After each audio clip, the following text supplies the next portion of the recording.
Hi. Thank you for coming out on this cold and rainy day. I'm not sure that I wanted to trek across campus, but here we are.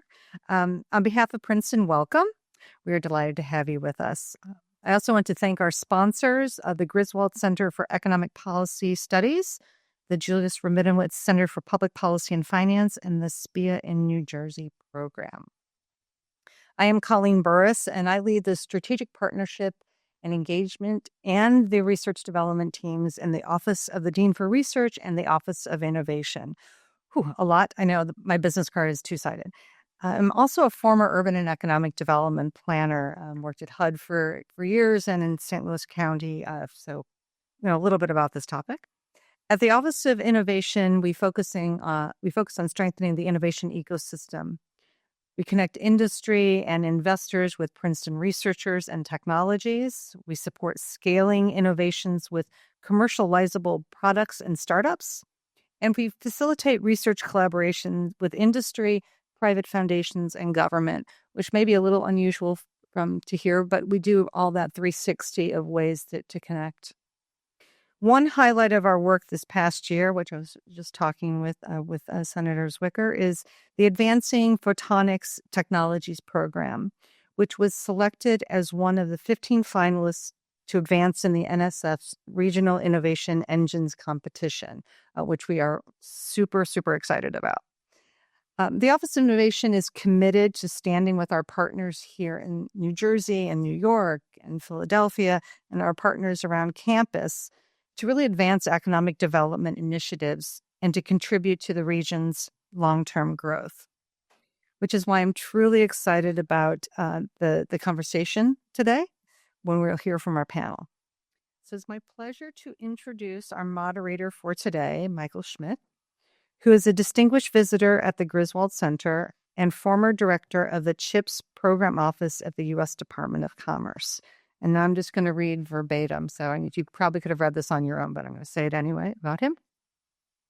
As the inaugural director of the CHIPS Program Office, he oversaw the implementation of $39 billion of federal initiative to revitalize U.S. semiconductor manufacturing.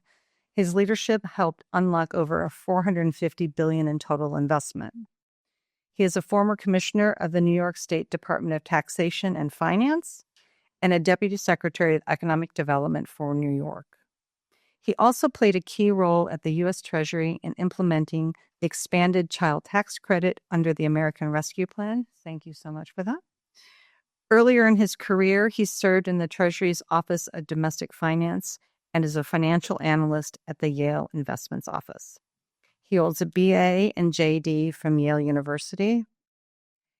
Michael, thank you for leading this conversation, and over to you.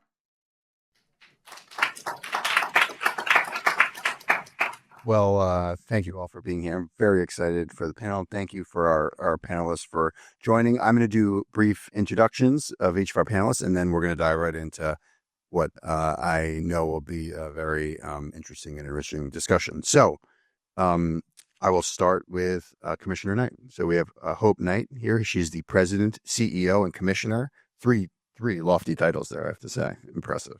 Of Empire State Development, which is the economic development agency of New York State. In that capacity, Commissioner Knight drives initiatives for sustainable and inclusive growth, small business support, and expansion of minority and women-owned enterprises. She has also overseen the state's effort to attract Micron to Clay, New York, upstate New York, which is a project near and dear to my heart as the former director of the CHIPS office. And our teams worked very, very closely together to make that happen. Her distinguished career spans leadership roles in government, community development, and finance, including at the Greater Jamaica Development Corporation, the New York City Planning Commission, and the Upper Manhattan Empowerment Zone. She holds degrees from Marymount Manhattan College and the University of Chicago Booth School of Business, where she has her MBA. I served as the Deputy Secretary for Economic Development in the Governor's Office in New York, so that's kind of like the governor's lead liaison to Empire State Development. So among her many skills, Commissioner Knight has certainly learned the skill of ignoring whoever is in my role. Senator Zwicker, Senator Andrew Zwicker, represents the people of New Jersey's 16th District in the New Jersey State Senate. He is also the head of strategic partnerships and public engagement at the Princeton Plasma Physics Laboratory right here at Princeton University. Senator Zwicker champions evidence-based policy to create high-quality jobs, foster innovation, combat climate change, and protect individual rights. At Princeton's Plasma Physics Lab, he leads efforts to connect cutting-edge research with public and private partners to advance science and technology for the public good. And then finally, Kevin Quinn. Kevin is the founder and partner of Genki Advisory, a global advisory firm based in New Jersey. He is the former chairman of New Jersey's Economic Development Authority, so the New Jersey counterpart to Commissioner Knight's role. Kevin was the chair of that entity under Governor Murphy. He also served as a senior relationship director on the CHIPS team, so he brings the CHIPS experience. And Kevin didn't work on the Micron deal, but he worked on some other really big CHIPS deals, a company called TSMC, a company called Samsung, and a company called SK Hynix. Those companies are expanding in Arizona, Texas, and Indiana. So Kevin has seen both state and federal economic development and industrial policy strategies at the most senior levels, having shaped policies and partnerships to bolster advanced manufacturing, technology investment, and regional competitiveness. And previously, Kevin spent 2 decades at Goldman Sachs, where he worked with high-tech companies and led the firm's global tech banking business. He is a graduate of Columbia College and Columbia Business School. So I will welcome the panelists to the stage up here. So we have a lot to cover today. I think at the core of the discussion that I would like to have is really thinking about economic development and industrial policy at the state and local level as a craft. How to do it well when it goes poorly. We can both think about this as a region. New York and New Jersey are kind of common partners in the Northeast region, which has a bunch of strengths, but also has seen some significant decline over the last several decades. But also within that region, I think there's incredible diversity in terms of the economic challenges that we're trying to solve. You have New York City, which is a global epicenter of commerce. On the flip side, I think you have some examples in upstate New York and New Jersey of some of the toughest cases of urban industrial decline. You have suburban communities with a lot of commonality outside of both New York and New Jersey, as well as outside of Philadelphia. And you have areas of rural, agricultural, but also rural struggle and economic struggles, high addiction. So there's a huge diversity of challenges, and you do that in the backdrop of a federal government that's retrenching, that's cutting off funding, that's limiting immigration, which has meaningful economic impacts. Also want to talk about the role of universities, because we're here at a university, and New York and New Jersey are part of the most have some of the true crown jewels of higher education. So anyways, a lot of exciting things to talk about, but we're going to open it up with a chance for each of our panelists to just offer remarks, and then we'll dive in from there. So Commissioner, I'll start with you. Thank you, Michael. Good to be with you all here, and I just want to set the table by talking a little bit about what ESD's mandate is. So we have a very extensive mandate. We manage the I Love New York tourism brand. We oversee large facilities. So we're building the Buffalo Bills Stadium in Buffalo. We have a venture portfolio. We provide access to capital to small businesses. We have a life sciences portfolio. We attract businesses. We try to help them expand, and kind of all under the umbrella of the primary economic development entity. I want to talk a little bit about Micron, because I want to talk about how we were able to land that project. So, 30 years ago, there was a decision that was made to invest in semiconductor development at the Albany Nanotech Center. And through a series of governors from both parties, investment was made to create a state-of-the-art facility where the foremost partnership with universities, nonprofit, and companies like IBM and Tokyo Electron are involved in research and development at that facility. So that's one asset. About 15 years ago, New York State decided to invest in something called the Fast New York program, which was investing in large sites that could be shovel ready for large industrial projects. And so there again, millions, hundreds of $1 million of investments in major sites across the state to attract a large industrial project. So when the Chips and Science Act got passed, we knew that we were going to have to provide some incremental support to lower the costs of operating for advanced manufacturing semiconductor firm. And so we created something called the Green Chips Tax Credit Program, which was intended to pair with Chips and Science Act money. And so we had all of these tools at our disposal when we were pitching for Micron. And I think a combination of these things we were able to land the project. And so, as Michael said, outside of Syracuse, New York, and Clay, Micron is going to invest $100 billion over the next 20 years to create 4 fabs, one of the largest facilities in the country. It's going to create 9,000 direct jobs, 40,000 indirect jobs. And, one of the things that we did was create a community investment framework so that Micron would invest into this fund, ESD would invest, and so would other supply chain companies. And it really provided a community engagement process that captured the aspirations and needs of the community. And so now we're in a process where we've had a request for proposals. We have reviewed them. Micron will review them. And some of these projects are going to be awarded in the next month.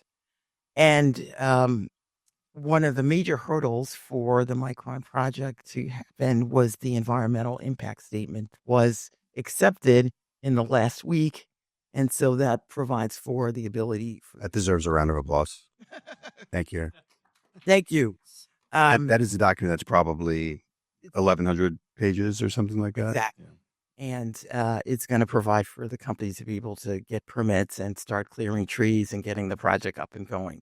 So, we had all of these assets that were, accumulated over a long period of time that helped us land this project.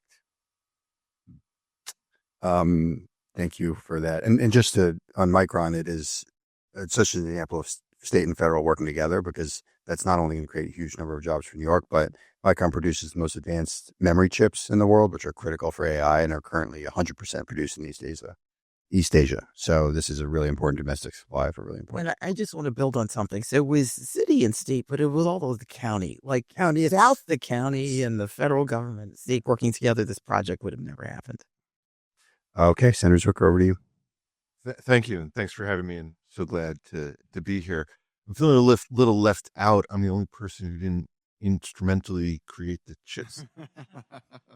So I guess the best I can do is say that you can't make a chip without a plasma, and as a plasma physicist, I'm somehow tied to the CHIPS Act. That's the best I got right now. Very good.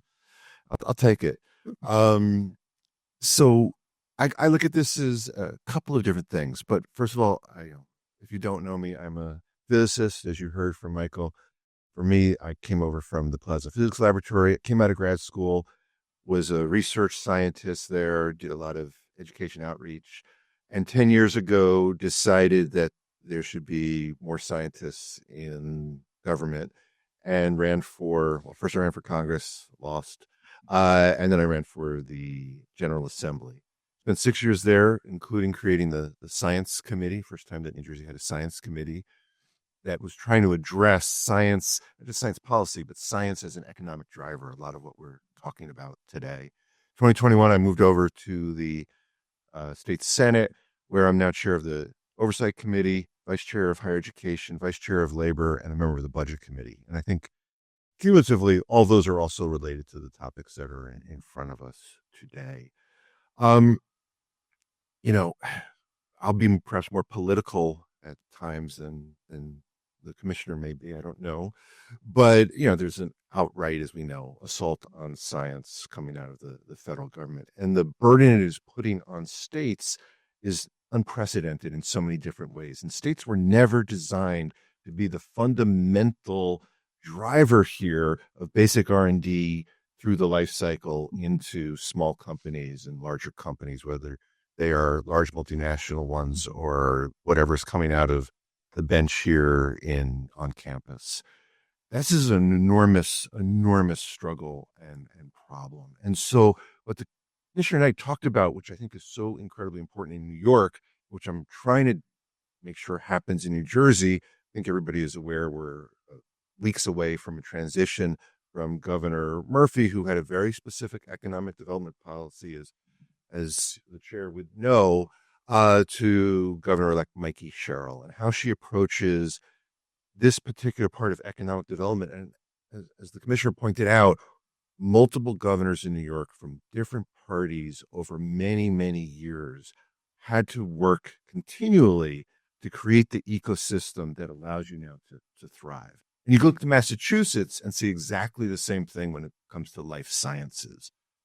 Republican and Democratic governors, party didn't matter. Legislature was on board. And the legislature, and I can't speak to New York, but as best I understand it in Massachusetts, the legislature understood, and I see this in Pennsylvania too, understood that the return on investment was a net positive for the state. That while our dollars are more limited at the state level, if you understand that a dollar invested today will come back 2 times, 5 times, 10 times, whatever it might be, is something that has to really be developed within a state legislature, because we are required here in New Jersey to balance our budget every single year by June 30th, which means that saying, yeah, but if you invest 10 million, 50 million, $100 million into X, you're going to get it back 5-7-fold. Economic Development Authority worries about this all the time, but years from now, that becomes a real political struggle. And so the questions in front of us that we're going to get to about both how does a state identify sectors to try to, because you can't do everything, and are we in a position now where New York and New Jersey, let's say, are going to figure out how to work together in complementary ways? Because too often it seems like when it's a zero-sum game, then we compete for dollars. And for instance, we made a decision. New Jersey is never going to be a manufacturer of chips the way New York is going to be. We don't have that infrastructure. Instead, what we said is, well, we can complement it because the Plasma Physics Laboratory is here. And you do, no jokes now, you need plasmas to make chips. So let's figure out if we can do the basic R&D for the next generation of fab labs, and how can plasma science push that forward? That's a natural place where we have our wheelhouse. How can we complement what New York is doing? And as Michael talked about, start to bring some of the manufacturing, this advanced manufacturing, back into the United States when we're living in such a competitive world right now. So these challenges are enormous. It's going to take long-term planning to make sure this happens, because, the Trump administration is gone in 3 years, 1 month, 3 days, 21 hours, unless he runs for a third term. It's a joke. The fact that no one laughed. Indicative of everything. I introduced a bill yesterday that says if anyone violates the United States Constitution when running for office, they cannot be on the New Jersey ballot. A reporter called me up today and said, "Why'd you do that?" I said, "Because I'm worried about what Trump might do." It's not the topic for today, but it's what we're dealing about with science. So bring together New Jersey, New York, whatever I can bring from a legislative perspective, I think is just so incredibly important. Thank you for including me. Great. Thank you, Senator. Kevin? Hey, folks. Good to be here. I'm going to do something very dangerous, which is try to summarize in 5 minutes the history of industrial policy over the last 60 years in the United States, as well as the history of New Jersey's economic development since World War II. So let me jump in and not waste any time. If not for the pandemic and Russia's invasion of Ukraine, we wouldn't have the CHIPS Act. We wouldn't have this first, experience in 50 or 60 years with industrial policy that can inform what some of those challenges are and how, in many ways, ill-prepared we were for industrial policy. And so through a CHIPS lens, what I would say, there's three questions. Can you build a facility on time and on budget in this country? Do you have a trained workforce for project construction and its operation? And is your supply chain co-located by the project? So let's go. Can you build on time and on budget in this country? No. There is a panoply of regulation, federal, state, local, muni, county, however local, that makes this very challenging. And when projects are delayed, it costs more money. So Micron's been through, let's call it, a 1-year environmental delay in New York State. Just the rate of inflation means a $25 billion project just got about $1.5 billion more expensive. And so think about for every year, you're talking about a 5 to 10% increase in costs. Fabs in Taiwan get built in 15 months. They really don't think much about inflation when they're constructing facilities. Do we have a trained workforce for project construction and operating semiconductor fabs? The U.S. as we all know, over 30, 40 years, the U.S. manufacturing sector had atrophied. The last leading edge semiconductor manufacturing facility was built by IBM in 2012, over 13 years ago. There's no muscle memory in our construction industry about how to build these highly sophisticated, very challenging facilities, nor really is there the sophistication to operate them. Is your supply chain co-located? We do make a lot of chips in this country, just not the ones that we're most concerned about, those at the very leading edge that are driving this AI revolution. Now, a big part of the CHIPS mission, and Mike and I worked awfully hard on that, is how do you turn 3 no's into maybes or to yeses over time? And I think later in the panel, we ought to talk about the things that we did across workforce, project completion, co-location of the supply chain to help make that happen. And then we should also talk about what other countries like Japan and Taiwan have done, and we'll talk about TSMC's experience in Arizona and how that's evolved. Now, let's talk about New Jersey, the Garden State. So now we're on New Jersey's economic development. Hopefully I can make my 5 minutes.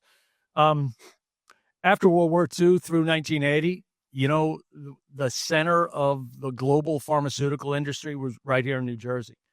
And so was the center of the electronics industry, which many of you may find hard to believe, but this state is home of Thomas Edison, Bell Labs, AT&T, RCA. And by the time I knew anything about RCA, it was the TV. But RCA did a lot of fundamental work in electronics and semiconductors in particular. Why New Jersey? Access to the Eastern Seaboard, great universities, upgrade public school system, quality of life, the Jersey Shore, access to New York City, great Italian food. What more could you want? So what happened? In part, the state became a victim of its own success. Costs got higher here. We have a very educated state. In fact, the highest percentage of graduate degree people in the country. Also, the state with the densest population. Land costs, therefore, are more expensive. Higher corporate taxes came later. But I think most importantly, too often corporations behave badly in this state. With the history, what the pharmaceutical, chemical, and industrial industry left behind in this state is a state with more Superfund sites than any other state in the country. So 2 things happened. New York, public sentiment shifted on, do we want these large industrial projects in the state? The regulatory environment became far more restrictive. As a result, it's very hard to build in New Jersey. At the CHIPS office, we received over 600 statements of interest about projects that applicants wanted to build. There were 3 states that we received not a single application from, not a single statement of interest. North Dakota, Mississippi, and the great state of New Jersey, once the home of the global electronics industry. So we can talk a little bit about Could that outcome have been different? As the senator said, there is New Jersey wasn't very focused on economic development, administration through administration, and things literally just dissipated through people's hands. It's a sad story. Now, what's the EDA focused on New Jersey? This business environment in the state makes it hard to attract very large projects. Now, there are exceptions. Proximity to New York. So we have data centers in upstate New Jersey. New Jersey schools and the diverse culture help to attract foreign companies. Samsung has a big presence in Fort Lee, Panasonic in Newark. The perception that the culture here in the Garden State is welcoming of diversity with high-quality schools. The film and digital media industry really, driven by tax credits on the part of the state. Netflix is building a big site at the old Fort Monmouth location. But for states, there is no one-size-fits-all for economic development. There needs to be an assessment of your relative strengths and weaknesses and things that you can actually achieve. In New Jersey, and we can talk more about this during the panel discussion, there's been a heavy emphasis on traditional small businesses in the innovation economy and programming around both of those efforts, and we can talk about that more. I've went on too long with my brief history. Thank you all. I think, thank you. I think that's a good jumping off point here because, in my experience, both in federal industrial policy, but also at the state level, there's no shortage of ideas. There's no shortage of exciting industries that we could focus on. The hard thing is choosing, and then sticking to it. Chips, we had the good fortune in a sense that we didn't have to choose the industry. It was right there in the name of the bill to do the chips. But even then, we spent a bunch of time coming up with what we called our vision for success, which identified what we wanted to achieve in each piece of the industry. That was, I felt like, important anchoring for us in terms of how we were going to focus our efforts. I think at the state level, economic development, it's a really blank canvas, and there's so many options. And yet, to spread too thin or to focus on one thing and then stop and focus on something else strikes me as a recipe for not succeeding, right? For kind of like, mile wide, inch deep kind of strategy. So how do you avoid that? People talk about, focusing on your strengths and harnessing strengths. That seems like a really good idea. Of course, you also want to be supporting areas that don't have evident strengths. But how do you go about setting a long-term strategy and, sticking to it, and maybe a few examples would be great. So maybe, Commissioner Knight, I'll start with you.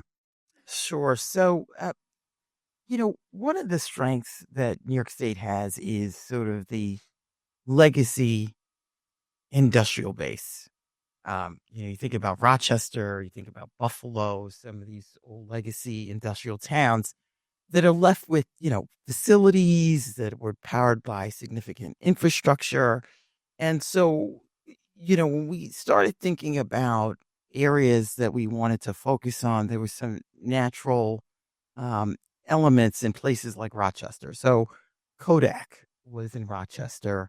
At the height of its time, it had 35,000 people working at that campus, enormous campus. And now Kodak is a former shadow of itself. And so we've been working to redeploy that campus for sort of innovation uses. But one of the things that came out of the unwinding of Kodak is all of the talent and IP that was left with the company. And so today, Rochester is a optics, photonics, imaging hub. And we continue to invest heavily in that area because we know we have a lot of assets there. Agribusiness. So most people don't think about New York State as an agribusiness state, but we've become fairly expert in raw milk production. So we have a lot of farms, but we also have a lot of processing happening. And, Chobani was started in New York State and is close to Cornell, which has a, premier R&D facility around dairy. And so in the last couple of years, when, Chobani was looking at expanding, they definitely looked outside of New York State, but we were able to provide a potential site. We've actually figured out how to create raw milk distribution in a very efficient way, and have figured out how we're going to grow the farm population to support this growth in the milk product industry. And so Chobani announced earlier this year that it's going to build a 1 million square foot facility to expand its products in Rome, New York. And part of that decision making was really around the efficiency of the distribution system. We're going to help provide support around building housing for their workers, because it's going to create about 1,200 jobs. And so they're going to need places to stay. And we have provided significant support for the infrastructure for the site, so that when they get started, they can get up and going right away. That's fascinating. Just one follow-up question. So the state was involved in helping figure out how they would distribute the product? Help that. The Commissioner of Agri Markets has been working with the farmers around distribution. Interesting. And we figured out how to be highly efficient. Very cool. I would talk about two things that have come out of the EDA. I assume while Kevin was board president, that leads to, I think, some stability to get at what you're talking about, that Governor Murphy really focused on. It may be too simplistic to say it in this way, but former Governor Chris Christie was really focused on his Economic Development Authority and how to ensure that the large corporations stayed here, for better or for worse. Well, Governor Murphy has, as Kevin said, really focused on how can we grow an innovation economy, or bring it back in your history. So, I represent Central New Jersey, so I'm very biased here, but the corridor from New Brunswick down to Trenton has, of course, two great research universities, pharmaceutical companies from J&J on down, is got just this hub of innovation ready to go. And so there's these things called strategic innovation centers that the governor has stood up, and under the CEO of the EDA, Tim Sullivan, really focused on particular sectors, whether it's the Helix in New Brunswick and life sciences. There's one up in North Jersey around fintech. There's one in South Jersey around aviation. The newest one is around plasma science, whether it is fusion or chips or anything else. And these have been pre-funded, which has been a really key thing here. So they survive regardless of who won the gubernatorial election.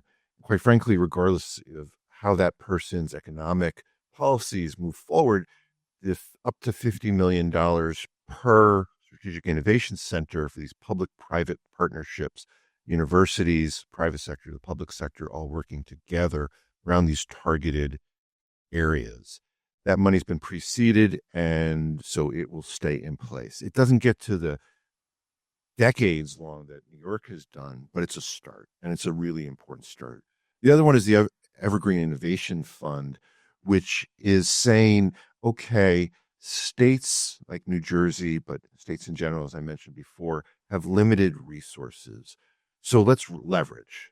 Let's say that in this case, we are going to match private investment around very particular specific sectors, whether it is life sciences, whether it is material science, whether it is aviation or advanced agriculture or fintech, whatever it might be. And so the Innovation Fund says we'll match it. So now you're going to have these smaller companies that are looking for money, knowing that if they can raise X, well, then it's instantly going to be 2X, because the state is going to come in if you satisfy all the various criteria. Again, these are things that put New Jersey, at least in my opinion, back onto that path for the longer term growth. And that's outside of pressure coming from the federal administration. Those, I think, are really key. And then showing a net return on investment. I talked before about that political struggle, but the data that we have to present, whether it is to the administration or to the legislative body, that these dollars up front are going to continue to come back. It's how you start to make sure that this will happen year after year after year.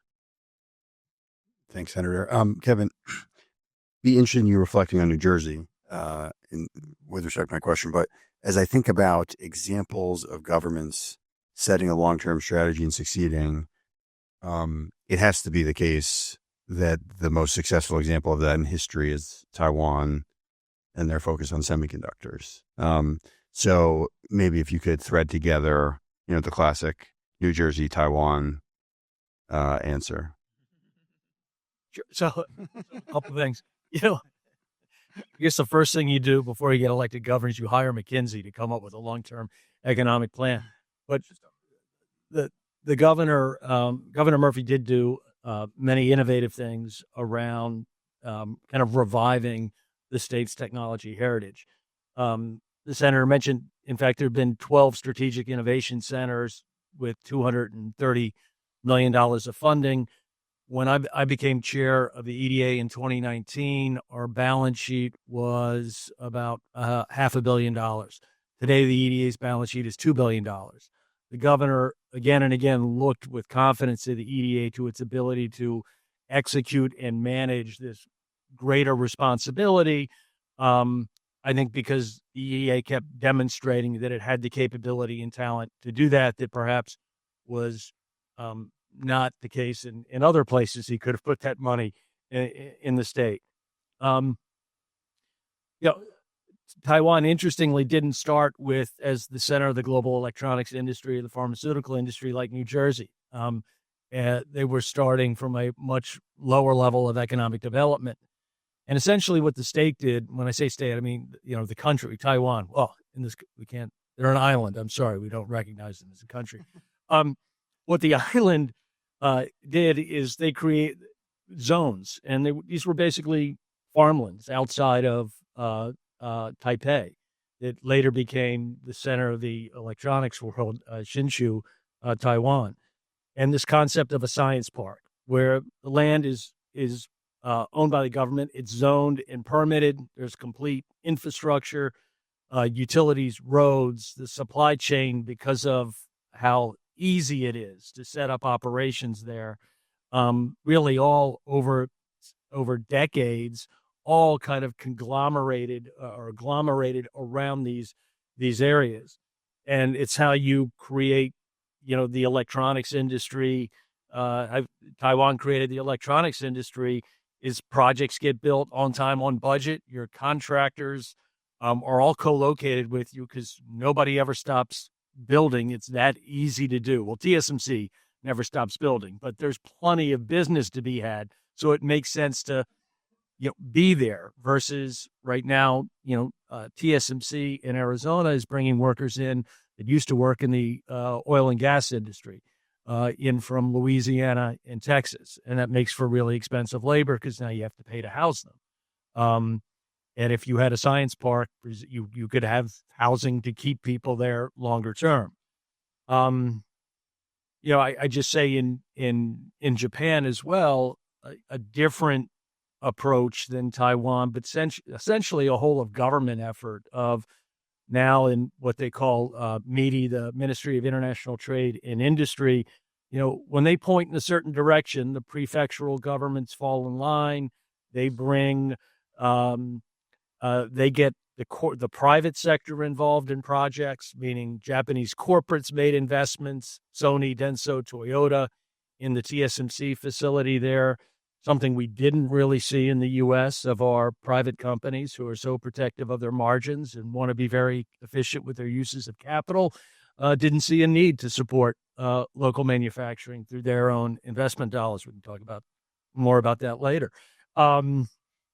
So a very different approach. Just going back to economic development, when the times were good here, Southern New Jersey has plenty of power. There's a nuclear facility down there. They have plenty of water because it's all agricultural. It's located close enough to Wilmington and Philadelphia and the universities that the senator mentioned. If there was a long-term plan, why weren't fabs and facilities constructed down in Southern New Jersey? Why was nobody thinking about that in the 1980s? Silicon Valley was just lettuce farms. I mean, and now whatever they're growing blueberries or whatever else in southern Jersey. No, I'm not denigrating the southern half of the state or farming, but there could have been thoughtful economic development to keep New Jersey at the center of the global electronics industry. But what happens is when people get rich, they get lazy, and they think the good times will always be good times. Yeah, I think just to add one story on that, and then Commissioner Knight, I'm going to turn to you to kind of reflect on Micron as well. But I would say the two state governments that were most active and kind of impressive in encouraging chips investment were New York and Arizona. Very different models, but Arizona is a great economic development agency. When TSMC committed to invest in Arizona, Sandra Watson, who has Commissioner Knight's job in Arizona, got all of TSMC's suppliers to come to Arizona. So 40, 60 companies around a table in Arizona to encourage them to co-locate with TSMC. They were making a big presentation about investing in how it can help you, et cetera. The piece of information that just threw a wrench in all of it came at the very beginning when the company said, wait, we have to buy land? So that is the notion that your cost structure would start with spending a few $1,000,000 on a parcel of land was totally foreign to these companies, because their whole experience of investing in Taiwan was you just got a spot in the science park. And once you're in the science park, you've got the utilities, you got your power, you got your water, and you've got the science park managing permitting and dealing with the government, et cetera. So that easy path towards just executing was hugely, hugely important. It's hard from a state economic development standpoint because there's risk in the if you build it, they will come, right? There's risk in spend a bunch of money on something and then it just sits here. It kind of doesn't look good. Michigan is a big plot of land that they've been trying to sell. They were competing, I think, for Micron. And I think they're still hoping to kind of land that big fish. But if you don't do it, it's kind of hard. So maybe Commissioner, I'll turn to you. What is with Micron? I feel like it's both an example of the success there, but also, they're shovel ready and then they're shovel ready. And obviously with Micron, that's a piece of land that has a bunch of challenges that, the company has worked through. Again, the fact that this environmental review is done and that we're at a point where we can start clearing trees and then, building on the wetlands and is absolutely huge. So reflecting, like, when you think about that, you talked about site development as a strategy. What has worked? What are lessons learned? How do you think New York kind of goes from here, whether with Micron or more broadly from the standpoint of site development and kind of shovel-ready economic development? Sure. So I think I want to go to your point about investing in projects, parcels of land with no potential. You want someone to locate there, but you don't have the potential company. And I think our legislature has gotten comfortable with that. They're not a voluminous number of sites, but, at one point it was 4 sites. Now we're looking at a few others. And so you just have to get over that to be able to, kind of advance a parcel forward so that it could be shovel ready at some point. So, and we're trying to get more sites ready to be shovel ready. I think the one thing that we have reflected on was this entitlements process. We know it's long and ugly and terrible. And so the question is, how do we fix it? And Can you just explain what the entitlements process is for the group? Just being able to get permits based on environmental reviews. And so, it's a very lengthy process. You need a sort of county or state sponsor to go through the process. And it's a back and forth with the company to make sure that environmental challenges are met. And so it took Micron, I'm going to say, approximately 14 months to get through the process, which in our case was fairly quick given the complexity. I mean, the federal EAS averages 4 years. So that to give you a sense of, So we feel, but we know that that's still too long and too cumbersome. Yeah. And so, when we think about industrial parks, as you said, these supply chain companies, they expect that there is going to be an industrial park there, which they can locate. They're not trying to buy a piece of land and try to develop a project. They want to plug into an industrial park. And so that's something we're definitely going to have to work on, and we're spending time thinking about it. But it really is thinking about how can we improve the environmental review process so that if we get to the next project, we can make that happen. yeah, it is just for the group, particularly when you have to do an EIS, but really even under NEPA, there are two types of environmental reviews. There's what's called an environmental assessment, and that's where NEPA is the National Environmental Policy Act. Environmental assessment, you write 90 pages, you include maybe some environmental mitigations, and you have a finding of no environmental significance. And that allows you to proceed without doing an environmental impact statement, which is when there is environmental significance. So the Micron site, there was environmental significance because there are wetlands and there are endangered bats. And those two things meant that you really had to do this full environmental review. And there you're probably writing, like I said, it's 1,100 pages, maybe 50 different chapters. You're coordinating between the environmental commissions, the highway commission, maybe 3 or 4 different federal agencies. You're doing state and federal simultaneously. You can get litigation on both fronts. So just the operational execution of that is overwhelming, and there's so much that can go wrong. And if you don't get, for example, a good first draft of a chapter, that could set you back 3 months, right? I mean, it's that level of, and that's why these things take so long. Senator Zwicker, let's change it up a little bit with you, and let's talk about universities. And really, we're sitting here at Princeton, but in general, as we look through the Northeast and the roles universities can play in economic development, would love your thoughts. Sure. A place like Princeton has a large, robust technology transfer team to help get whatever ideas are coming from the lab bench out into the marketplace. But that's not true for many of the other universities. Rutgers does as well. But some of the other universities struggle with that. And there is no central place for any sort of tech transfer in the state. It's something I've proposed for New Jersey because of this idea that we want to make it as simple as possible for faculty or staff who have a great idea to have the tools they need to turn that, whether they're going to license it or turn into to a company. Princeton has been doing this, Rutgers does it as well, and just teaching faculty members about how do you go about doing this in the first place. I can't tell you how many times at the plasma lab, things that we just never even thought about, you read later on as this great invention that may lead to a company. When COVID happened, people were using plasmas to possibly kill viruses in ways that would have been very environmentally benign. We had never thought about these things before. We were concerned about things like, how do you get radio waves into a fusion reactor to heat it up to hotter than the center of the sun that you could detune it and kill viruses?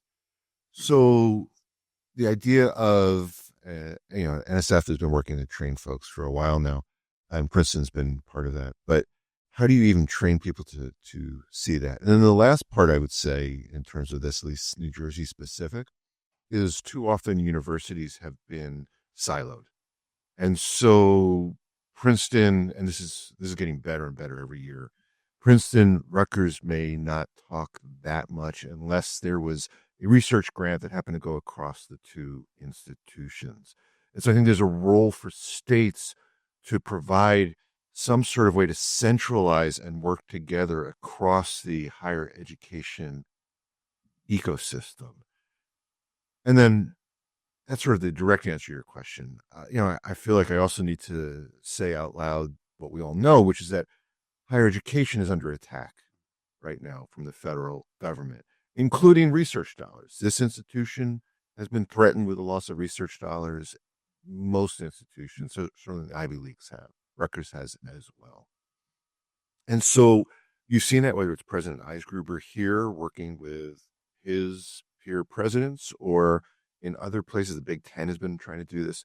How do we band together, not just around research, not just on tech transfer, but on basic higher education policy, whether that is just the survival of higher education or whether it is about a ecosystem to create jobs, to create companies, to create inventions, which in the end are about making people's lives better.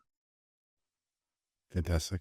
And one follow-up question, and then I'm going to open up for the group. So think about your questions while I do this follow-up. What do you think, from a university standpoint, what are the impediments? Is it lack of awareness? Is it, the faculty's just not interested? Is it just bureaucracy, politics? What do you? I think it's a mixture of things. Putting my scientist hat on for a second, I was never trained to really think about tech transfer or whether or not I have some idea that has an offshoot that might lead to some other invention. So it was just a basic mindset.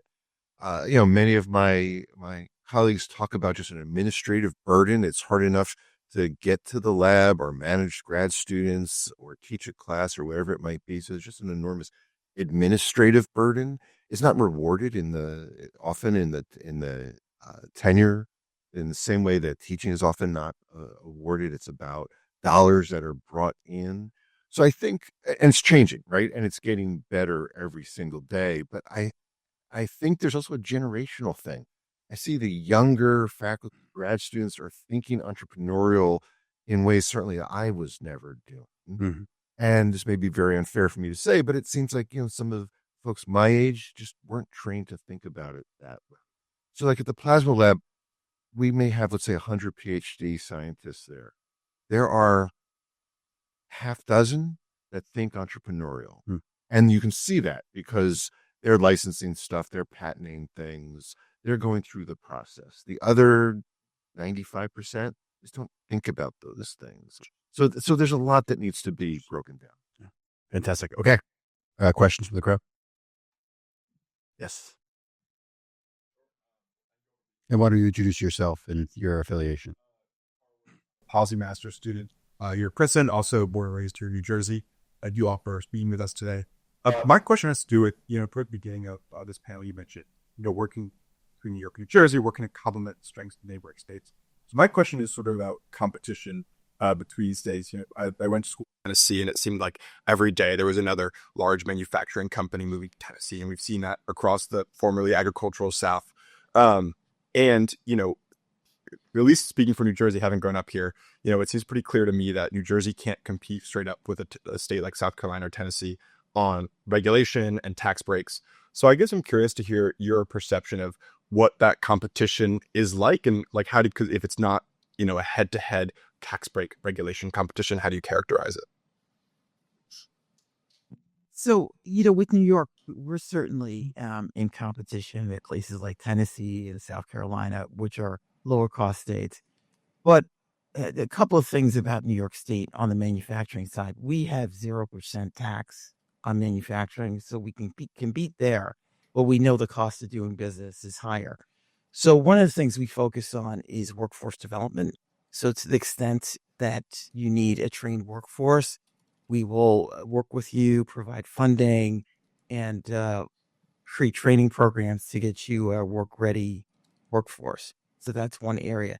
And then I think the other is we have abundant hydropower, so clean power. And so a lot of companies are very focused on that even today. And we're ever able to provide that in a low-cost way. Kevin? Yeah, I think it really just isn't a focus because we can't really compete there. I think about the businesses under the old Economic Opportunity Act under Christie. It was some of it attracting new folks, but really retaining big companies that were here. So think of like New American Water. A lot of the development down in Camden was basically getting people to build new headquarter buildings on the river in Camden.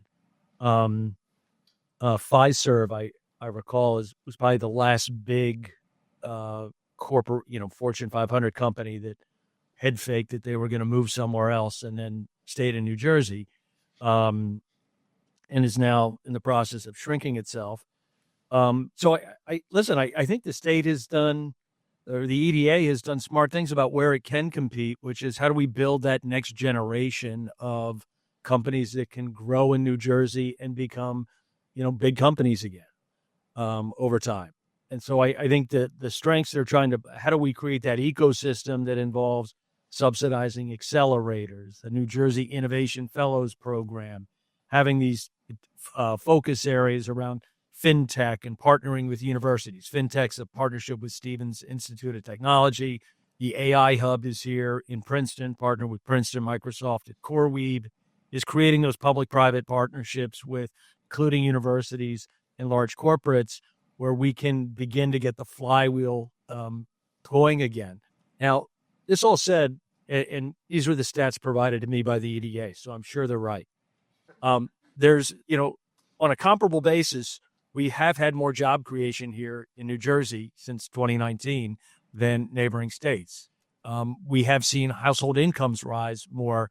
These are, everybody complains about the business environment in New Jersey, but when, maybe that is starting to creep in the data. Unfortunately, the economic development cycle and the political cycle just don't line up. This stuff that we're doing at the EDA or have been doing, it's kind of a 10-year thing before you know what you got. And we are on 2 or 4 year political cycles in this country. Let's say very quickly, the workforce is here, location, and some of the best public schools in the country.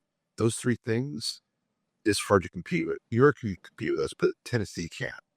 So companies have to sort of balance all those various pieces, and then like attracts like. And so if we work on building up sectors, it will be a magnet. It'll draw more.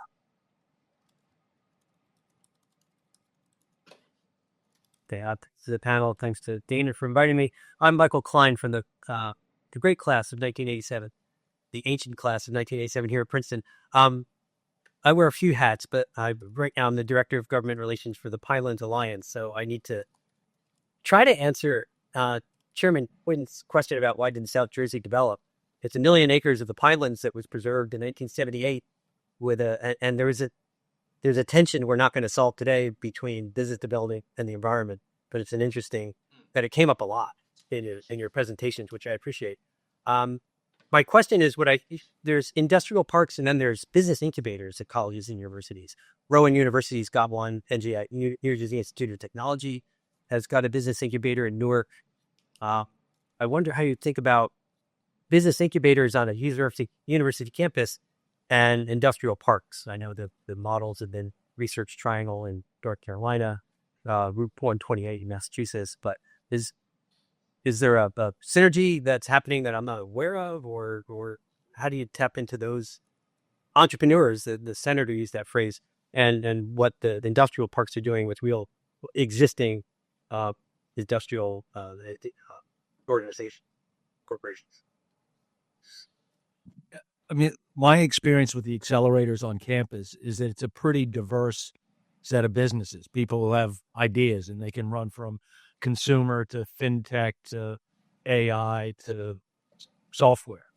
For the more industrial parks, or, I think of the EDA's Bioscience Center on Route 1, where you get like-minded companies. There are existing lab facilities there that can be shared. So for the extent, which I think these strategic innovation centers are meant to attract alike businesses to leverage the resources available at those industry-specific centers. I'll just say quickly, I've had a proposal for years that never got traction to help create some of these business parks around the state, sector focused, and named it after Beatrice Hicks, someone that I expect very few people have ever heard of, but the first woman to graduate from NJIT as an engineer and created the switch instrumental in getting the Apollo mission successful to the moon, because I didn't want to name it after Einstein or Edison or the only 2 New Jersey scientists the general public can can name. We have a number of incubators associated with academic institutions that are focused around core areas. So in Rochester, we have optics photonics incubator. We have a clean energy incubator in Binghamton associated with SUNY Binghamton. We have some clean energy incubators. We have a food incubator. So we have about 10 incubators that are core focused around a particular area. They're not located in industrial parks, but they're more associated with academic institutions. Yeah, I think I would just add, I think the dream is if you can get the industrial park and then get the innovation co-located, right? And I think there's a bit of a chicken egg question there. I think what we've seen in the United States for the last few decades is the R&D happens here and then manufacturing goes abroad, right? Now we are in a position where we're trying to bring the manufacturing back, and then it would be really great if we could also strengthen some R&D here as well. There's a lot of conversation about Intel. We haven't talked about Intel today. That's more of a conversation about the semiconductor industry. But what makes Intel so important from a national security standpoint is they do both here. Like Intel's campus in Oregon is a national treasure for the R&D it does in semiconductor process technology. It then ramps at the manufacturing right there in Oregon. And then from there, it can do copy exact and manufacture around the country and around the world. With TSMC, it's the inverse. That's all that's happening in Taiwan. And but now they're doing advanced manufacturing here. And I think the question is, but I think there you have a very effective, not only state government, but very proactive university in Arizona State University, ASU. And you're beginning to see, our colleague Todd Fisher was on the ground there a couple weeks ago. You're beginning to see these signs of maybe you can begin to get that innovation manufacturing ecosystem where they're kind of self-reinforcing. I think that's kind of like the ideal thing you want to create. Yes. Hi, thank you so much. I'm Preston. I'm a senior in the policy school, and I'm from Brooklyn, New York. So let me say I'm grateful for ESD and your downstate EDC partner, Brush Terminal, sort of making this industrial park new life, and a cool place to hang out. Actually, it's a team. I really enjoyed this conversation about regional industrial policy. A lot of my work, independent, is on regional transportation policy. Different issues, but connected. And I'm curious if you can maybe share any lessons you guys have learned from trying to work cross state lines, integrating, maybe as the word I think Senator you used was complementing industrial policy. That lessons that might turn for the other agencies that are in our state area, particularly around transportation. I think the Port Authority is a good example of that. We been working on airport transformations, and I think we learned some things from the Newark redevelopment, and you learned some things from JFK, and so we've been able to share that learning with those development projects. Yeah, I would say a couple of things. New Jersey Transit is getting, was a jewel, was neglected for decades, is slowly getting better. But to your specific question, you're probably looking at each other going, it's not getting that much better. I know, I was being polite. I'm very good friends with the CEO. I had to say that.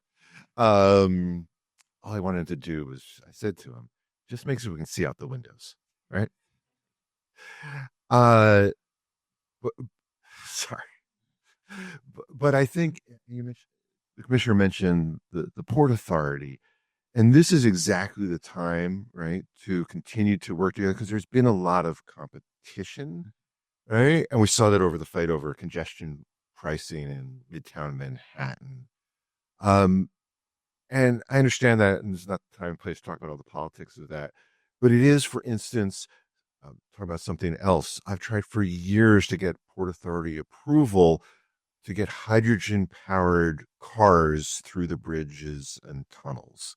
But it's compressed gas flammable cylinders. And dealing with 2 states through the Port Authority has been just more than we've been able to get through. just an example of sort of the bureaucracy that we're going to have to figure out how to improve, because New Jersey Transit ends up at Penn Station, and Penn Station and the Port Authority, the bus terminal. I mean, it's just a key lifeblood for the back and forth between New Jerseyans and New Yorkians, whatever the word is. So this is the right time for that. But these are hard, complicated problems. Other questions? Yes. States can employ to encourage growth development? Seems like a lot of times the default is to go to tax credits or tax breaks. But Kevin, you mentioned Taiwan's use of zoning. What are some of like unique ways that states are using tools in their toolkit? And then we'll do this question now as well. It was actually super related to Andrew's question. Just thinking about tax policy and regulation generally, and the justice implications of those things. And I guess I'd love to hear some sort of high-level ways that you think about regulation and the justice implications of those. So we'll talk about tools other than tax incentives. We're trying to create places where people want to live, play, and work. And so some of the tools that we use are really around placemaking. That's been a centerpiece of the strategy, particularly upstate New York. And so I would say that's really been a significant tool, because it's really been able to give us the ability to attract companies to locate in some of these towns that have been having a hard time for a long time. I would say I worry about tax credits, because I think you're implying in your question, tax credits can be effective when they're very targeted and specific and by sector, but other times it's just states rushing to compare to other tax credits. So every other tool, Swisher mentioned, that we can use, including things like, instead of a tax credit, in my opening comments, how can we leverage public-private partnerships, public-private dollars? Because basically, people need capital.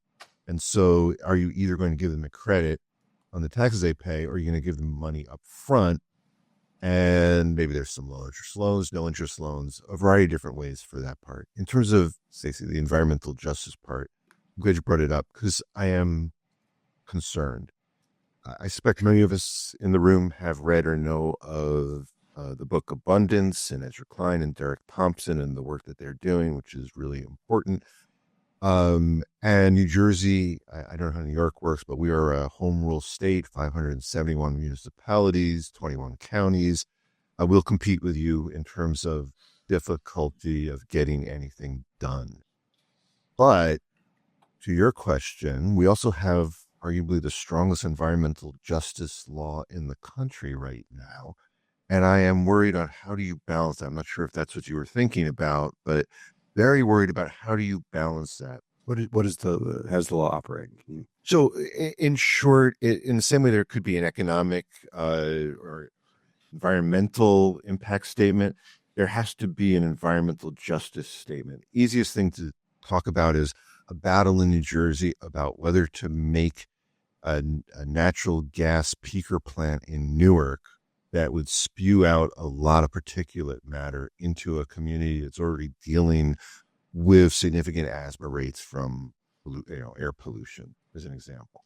So it's another layer of bureaucracy, wetlands, endangered species, impact on people who are often not considered in that equation, right? So there is clearly a political pressure. One can argue that, to Kevin's point before, there are all these bad actors, and we have more Superfund sites in New Jersey than anywhere in the country. I used to represent a town called Manville, New Jersey, one of my favorite towns. It's a case study in an industry going away and workers losing their jobs. But it was an asbestos factory. And the cancer incidents in Manville to this day are off the charts. So how do you balance that and swing the pendulum we can debate whether we have swung it too far. Certainly in the county, in the state, the municipal levels of regulatory hoops that you have to dance through are impossible, and that's what Derek Compton and Ezra Klein talk about, especially in the case of Governor Shapiro and rebuilding 95 in weeks instead of many, many, many, many months. But to your point, in this rush to an affordability agenda that is incredibly important, how do we ensure that we don't now say, oh, we don't care anymore about the impact on people? And it's not an easy answer, but we can't forget that. And I will add to it. How do you then think about it even further when national security is at stake, right? I mean, right now, you read about the rare earth dispute with China, and we're totally relying on China for rare earths. Mining rare earths, obviously, that causes environmental damage. Processing rare earths is, as I understand it, pretty tough stuff, and that's happening, and China has embraced that. We can rely on allies for that. But that's also a tough message with allies to say, hey, we want you to do this anyways, it's I think you've put your finger on a really important tension. Okay. I'm going to take prerogative to ask one last question. We're at time. And the question is, we have some young people here who are, interested in careers in public policy. Presumably that's why you go to public policy school. So, make a pitch or, talk about exciting ways that people can build careers in public service. So we have lots of programs in New York State for folks coming out of school. We have Empire Fellows Program, Excelsior Fellows Program. And I would also urge folks to think about volunteering or getting on boards of community development not-for-profits, because it's a really good way to understand the issues on the ground. I totally agree with that. I'm going to one-up you, which is Kay Livornia is my chief of staff, who's sitting right here. What's your great public policy idea? Let's write legislation together and make New Jersey a leader. Every year, I have my interns, high school and undergraduate, do a Shark Tank type of thing, and winners, I write the legislation. So that's awesome. Let's write some legislation together. That sounds like a great podcast or something. Let's write some legislation again. Yeah, legislation Shark Tank. Mike, from what I read, there's a lot of openings in the federal government right now. Oh, that's true. In New Jersey, I'm just familiar with the EDA, and if you have an interest in the EDA, I can help get you to the right folks there. Okay, awesome. Well, thank you all for being here. Real quick. Yes. Real quick. For the PhD students that are here, there is also the equivalent of the AAAS fellowship for science folks, and tell your friends about this, but there is a fellowship to get recent PhDs into state government. So it's run through the Rutgers Eagleton Fellowship. I should have plugged that one too. Excellent. Well, Commissioner Knight, Senator Zwicker, Mr. Quinn, thank you for your thoughtful presentations, and thank you all for being here.